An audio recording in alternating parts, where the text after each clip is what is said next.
got to stay together.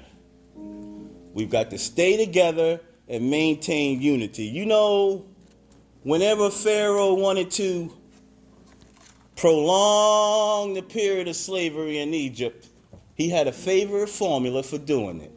What was that? He kept the slaves fighting amongst themselves. Whenever the slaves got together, something happened in Pharaoh's court, and he cannot hold the slaves in slavery. When the slaves get together, that's the beginning of getting out of slavery. So let us maintain unity. Secondly, let us keep the issues where they are supposed to be. The issue is injustice. The issue is the refusal of Memphis to be fair and honest in its dealings with its public servants who happen to be sanitation workers. Now, we've got to keep attention on that. That's always the problem with a little violence. You were there the other day. The press dealt mostly with the window breaking. I read the articles. They very seldom got around to mentioning the fact that 1,300 of God's children were here suffering, sometimes going hungry, going through dark and dreary nights, wondering how this thing's going to turn out. That's the issue. And we've got to say to the nation, we know how it's coming out. For when people get caught up with that which is right and they are willing to sacrifice for it, there is no stopping point short of victory.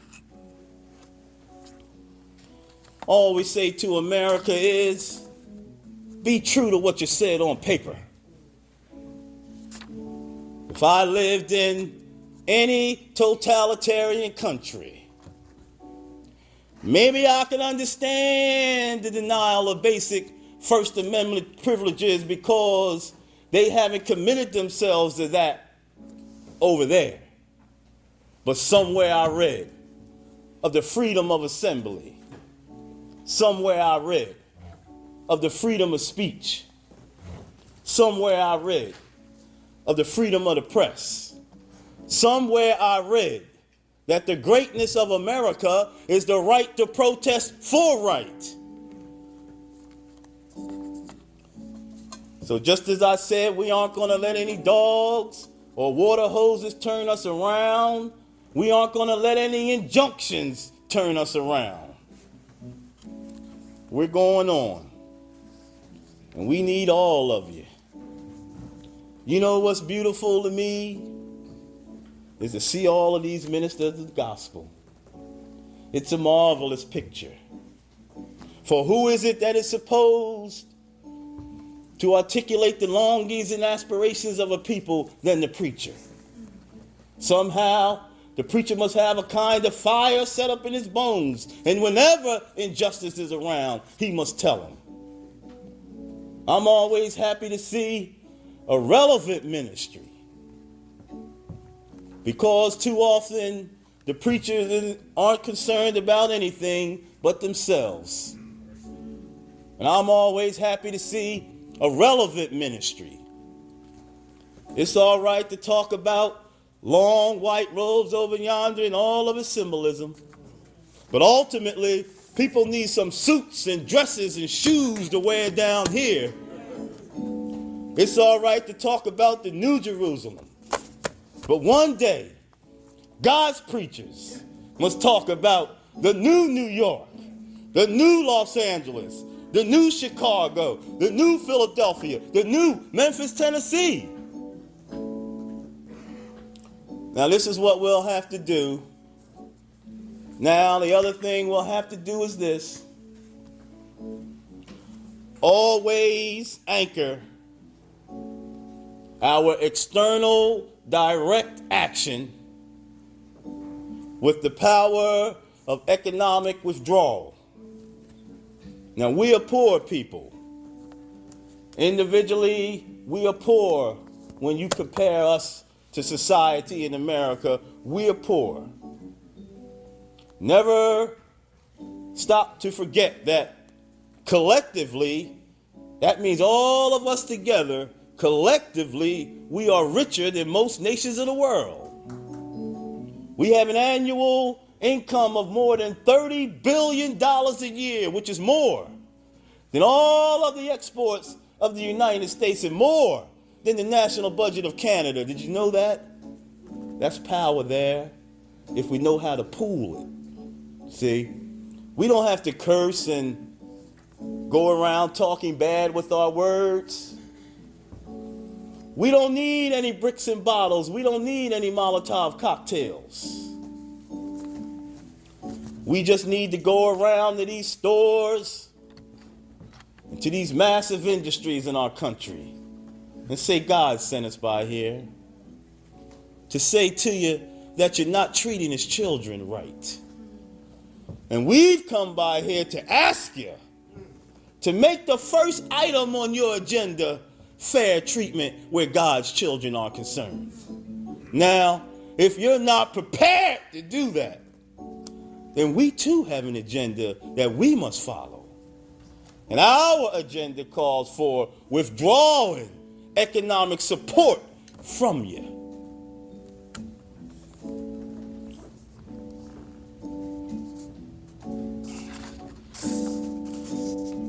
Now, let me say as I move to my conclusion, we've got to give ourselves to this struggle until the end.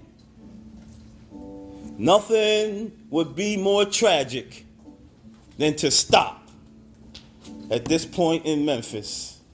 We've got to see it through. And when we have our march, you need to be there. If it means leaving work, be there. If it means leaving school, be there. Be concerned about your brother. You may not be on strike, but either we go up together or we go down together. Let us develop a kind of dangerous unselfishness. I remember when Mrs. King and I were first in Jerusalem. We rented a car and drove from Jerusalem down to Jericho. And as soon as we got on that road, I said to my wife, I could see why Jesus used this as the setting for his parable. It's a winding, meandering road. It's really conducive for ambushing. You start out in Jerusalem, which is about 1,200 miles, or rather 1,200 feet above sea level. And by the time you get down to Jericho, 15 or 20 minutes later, you're about 2,200 feet below sea level. That's a dangerous road. In the days of Jesus, it came to be known as the Bloody Pass. And you know it's possible that the priest and the Levite looked over that man on the ground and wondered if the robbers were still there. Or it's possible that they felt that the man on the ground was merely faking. And he was acting like he was hurt in order to seize them over there and lure them there for quick and easy seizure. So the first question that the priest asked and the first question that the Levite asked was, if I stop to help this man, what will happen to me? But then the Good Samaritan came along and he reversed the question. If I do not stop to help this man, what will happen to him? That's the question before you tonight. Not if I stop to help the sanitation workers, what will happen to my job?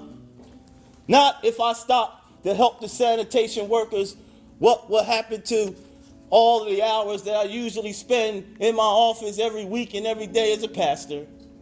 The question is not, if I stop to help this man in need, what will happen to me?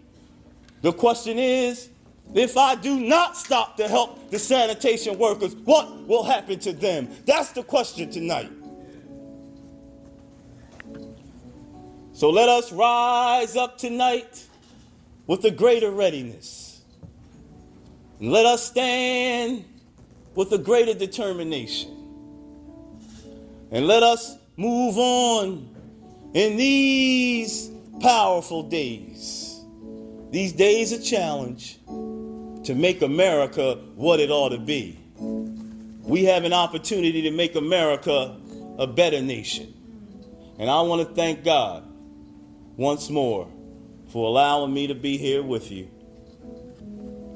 You know, several years ago, I was in New York City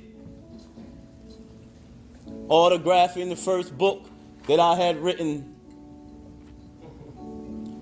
And while sitting there autographing books, black woman came up to me.